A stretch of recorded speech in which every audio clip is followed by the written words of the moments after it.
avec nous sur Radio J comme chaque matin, et le mercredi matin nous retrouvons Caroline Amouyal. Bonjour Caroline. Bonjour Elana. Et ravie d'être avec vous Toujours, ce matin. Alors ce matin on va parler du dôme de fer, notre dôme de fer israélien comparé à la main de Dieu, au cœur du système de défense israélien.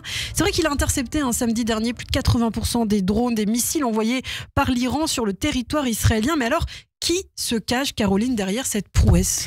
Eh bien, derrière cette invention unique au monde se trouve le génial général de brigade de réserve Daniel Gold. Né en 1962, fils d'immigrés hongrois, ses parents Aviva et Avraham sont survivants de la Shoah et ils émigrent en Israël après la guerre. Le jeune Daniel fait ses études secondaires à côté de l'université de Tel Aviv, puis poursuit ses études en génie électronique au Technion de Haïfa. Son second choix se porte sur des études vétérinaires, mais heureusement pour nous, il laisse finalement tomber cette voie.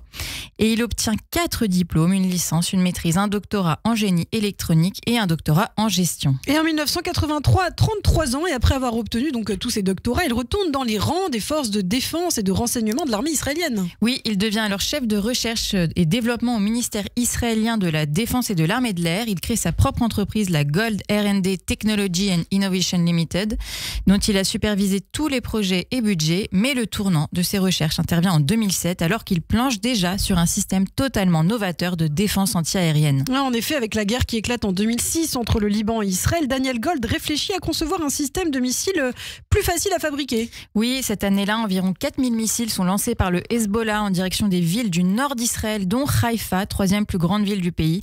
Alors un an plus tard, en 2007, parmi 24 propositions évaluées, c'est Dôme de fer de la société nationale Rafael Advanced Defense System qui est choisi par Israël pour assurer sa défense. Un système alors développé par la société de Daniel Gold. Pendant 3 ans, le système sera financé en partie par les États-Unis qui octroient 205 millions de dollars pour sa production et son déploiement.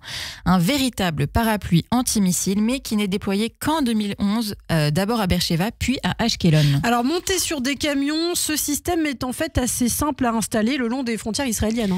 Oui, et il est surtout capable de fonctionner de jour comme de nuit dans toutes les conditions météorologiques. Également conçu pour détruire les missiles dans un rayon de 4 à 70 km, il peut faire face à des attaques simultanées et nombreuses, comme nous l'avons constaté avec les attaques de samedi dernier contre le territoire israélien. Et oui, un système totalement inédit, qu'il pleuve, qu'il vente, qu'il neige, qu'il y ait la canicule, et qui a véritablement contribué aussi, bien sûr, à sauver des milliers de vies. Oui, il a constitué un élément important de la réponse d'Israël aux missiles lancés de la bande de Gaza depuis 2008, et en particulier depuis les opérations Piliers de défense en 2012, Bordure protectrice en 2014 et depuis le 7 octobre 2023.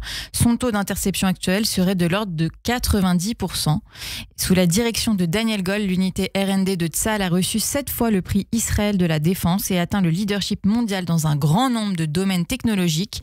En 2012 d'ailleurs, le général de brigade lui-même a reçu le prix Israël de la défense pour la création de la protection aérienne mobile. Et oui, une véritable prouesse immuable, Caroline. Eh bien, selon son créateur, le dôme de fer ne sera jamais obsolète car il est constamment mis à jour. Daniel Gold indique ainsi que les générations de dômes de fer devraient se succéder plus vite que les nouveaux iPhones, environ tous les 9 mois. Aujourd'hui, notre homme du jour est considéré comme un héros national en Israël et par les Juifs du monde entier. Eh bien, merci beaucoup Daniel Gold, une invention qui vaut de l'or. Voilà, pour faire... super jeu de mots, magnifique. Comme son nom l'indique. Daniel Gold, vous n'avez pas compris, Greg, petite référence? C'est quand même. Merci quand même. J'ai un minimum de finesse, je vous remercie. Est-ce qu'il m'a regardé d'un air comme si j'avais dit Non, Gold, c'est bien or, c'est bon. Très bien, merci beaucoup Daniel Gold et merci Caroline Amouyal, merci d'avoir été avec nous ce matin sur Radio J. On vous retrouve chaque semaine, bien sûr, sur Radio J pour un nouveau portrait, ce que l'humanité doit aux Juifs.